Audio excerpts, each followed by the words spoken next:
Hello everyone.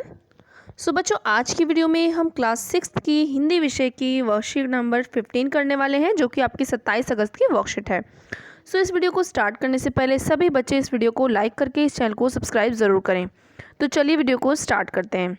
तो देखिए प्यारे बच्चों, आज हम लेखिका कृष्णा सोबती द्वारा लिखा संस्मरण बचपन के अगले भाग को पढ़ने जा रहे हैं, जिसमें हम उनकी लेखिका खाने पीने की आदतों के बारे में जानेंगे।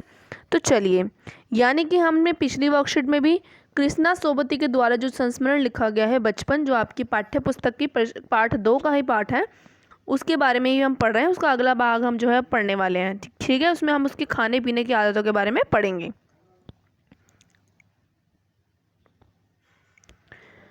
याद रहे, उन दिनों कुछ घरों में ग्रामोफोन थे, रेडियो और टेलीविज़न नहीं थे। यानी लेखिका के ज़माने में उस टाइम पर घरों में ग्रामोफोन थे, रेडियो और टेलीविज़न नहीं थे। हमारे बचपन में कुल्फ़ी आइसक्रीम हो गई है।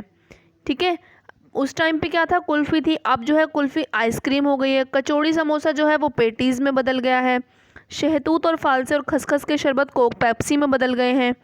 ओके, उन दिनों कोक नहीं, लेमनेड विम्टो मिलती थी। ठीक है, शिमला और नई दिल्ली में बड़े हुए बच्चों को वेंगर्स और डेविगो रेस्तरां की चॉकलेट और पेस्ट्री मज़ा देने वाली होती। यानी लेखिका कहाँ की रहने वाली है? शिमला की। ठीक है, और वहाँ के जो बच्चे होते हैं, बड़े होते हैं, तो वेंगर्स और डेविगो रेस्तरां की चॉकलेट और पेस्ट्री वो लोग बड़ा खाते थे। तो हम भाई बहनों की ड्यूटी लगती है शिमला मॉल से ब्राउन ब्रेड लाने की। शिमला में मॉल है जहाँ से वो लोग ब्राउन ब्रेड लाते थे। हमारा घर मॉल से ज़्यादा दूर नहीं था। एक छोटी सी चढ़ाई, गिरजा मैदान पहुँच जाते, वहाँ से एक उतराई उतरते और मॉल में।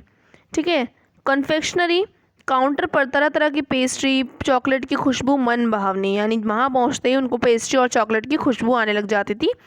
हमें हफ्ते में एक बार चॉकलेट खरीदने की छूट थी। यानी लेखिका को हफ्ते में सिर्फ एक ही बार चॉकलेट खरीदने की छूट मिलती थी।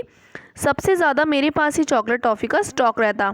यानी लेखिका जो थी, उनको एक ही दिन टाइम मिलता था, एक ही दिन छूट मिलती थी खरीदने की, तो वो सबसे ज़्यादा स्टॉक लेखिका ही खरीदती थी। मैं चॉकलेट लेकर बड़े खड़े खड़े कभी नहीं खाती थी। यानी बाकी बच्चे तो सब खड़े खड़े खा जाते थे, लेकिन ये खड़े खड़े नहीं खाती थी। ये क्या करती थी, घर लौटकर साइन बोर्ड पर रख देती थी और रात के खाने के बाद बिस्तर में लेटकर मज़ा ले लेके खाती थी। तो ये थे लेखिका के कुछ खाने पीने की आदतें, जो उनके बचपन में वो उनके आदतें हुआ करती थी। अब हम करते हैं इसके प्रश्नोत्तर। तो देखिए, पहला प्रश्न है कि लेखिका किस शहर की रहने वाली थी। अभी अभी हमने पढ़ा कि लेखिका जो है वो शिमला की रहने वाली थी। प्रश्न नंबर 2 देखिए, लेखिका के अनुसार बचपन के दिनों में कुछ घरों में क्या होता था?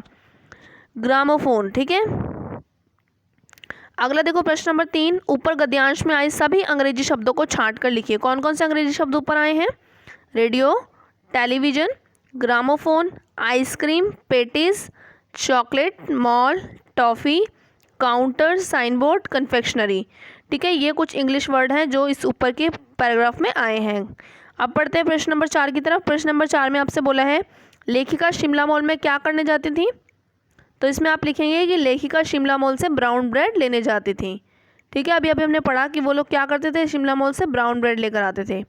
प्रश्न नंबर 5 देखो, अपनी चॉकलेट लेखिका कब और कैसे खाती थी? यानी सब बच्चे तो खड़े खड़े खा जाते थे, लेकिन वो क्या करती थी, वो लेखिका अपनी चॉकलेट को साइन बोर्ड पर रख देती थी और रात के खाने के बाद बिस्तर में मज़ा लेकर खाती थी। ठीक है, अब देखो प्रश्न नंबर 6, समय के साथ साथ कौन किस में बदल गया? इस रिक्त स्थान में आपको बताना है। कुल्फ़ी किस में बदल गई? कुल्फ़ी आइसक्रीम हो गई। ठीक है, दूसरा कचौड़ी समोसा किस में बदल गया? पेटीज़ में बदल गया। लेमनेड और विम्टो किस में बदल गए? कोक पेप्सी में बदल गए। जो आपके खसखस शहतूत के जो शरबत हुआ करते थे, वो सब आपके कोक पेप्सी में बदल गए। ठीक है, तो इस तरीके से आपको ये प्रश्न 6 तक करना है। और यहाँ पे देखो साइड में येलो कलर में गतिविधि आपको करनी है कि आपको कौन सी चॉकलेट सबसे अधिक पसंद है। आप यहाँ पे अपनी फेवरेट चॉकलेट का नाम लिखेंगे और आप उसे कब खाते हो और कैसे खाते हो ये भी आप लिखोगे। ये तो आपको ही पता है ना, आप कौन सी चॉकलेट आप पसंद करते हो और उसको कैसे खाते हो, तो यहाँ पर आप ये लिख सकते हो। ठीक है, तो इस तरीके से वर्कशीट हो जाती है ख़त्म। और जाने से पहले वीडियो को लाइक करना मत भूलना। मिलते हैं नेक्स्ट वीडियो में, तब तक के लिए बाय बाय।